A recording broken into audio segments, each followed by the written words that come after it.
गोंदल की है ना गोंदल। हाँ ये शाबाश बेटों को ये साडा भी व्लॉग अपलोड। हाँ ये आपका भी है। ये नाइन्थ के बच्चे हैं। ये कौन सी क्लास है?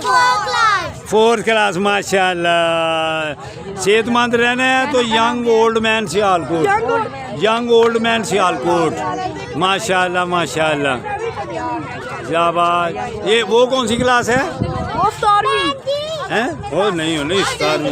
आ जाओ बेटो आ जाओ शाबाश। ये कौन सी क्लास है? 5।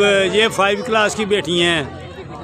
तो बेटो यंग ओल्ड मैन सियालकोट खोलना है यूट्यूब पे, यंग ओल्ड मैन सियालकोट। शाबाश बेटियों बेटों के शाबाश शाबाश शाबाश। ये गोंदल का स्कूल है। ये बेटे हैं माशाल्लाह और सेहतमंद हैं बेटे अल्लाह की मेहरबानी से। जो आप भी बेटा खोलने सेहत सही रखनी है, बीमारियां से तो बचना है तो खोलो यंग ओल्ड मैन सियालकोट। अगर ऐसे पुंडिये लगाते रहेंगे तो फिर शादी के काबिल नहीं रहना। यंग ओल्ड मैन सियालकोट खोलो, फिर वर्जिशें लगाओ तो फिर पता चले बाबा जी कितने पुशअप लगाते हैं। आप जवान है ना, आओ बाबा जी से पुशअप लगाते हो फिर पता चलेगा आप जवान है कि आप कितने लगाएंगे। 1 मिनट में 80 पुशअप है मेरे। भाग जाओ आप।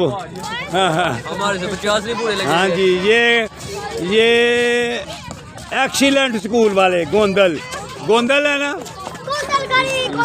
गोंदल गढ़ी। शाबाश शाबाश गोंदल गढ़ी के ये एक्सीलेंट स्कूल वाले बच्चे माशाल्लाह माशाल्लाह बेहतरीन बेटे सेहतमंद हैं, बेटियाँ भी सेहतमंद हैं गोंदल गढ़ी के। शाबाश शाबाश शाबाश शाबाश शाबाश शाबाश शाबाश। Young old man Sialkot search करोगे अस्पतालों से माशाल्लाह बच जाओगे फिर।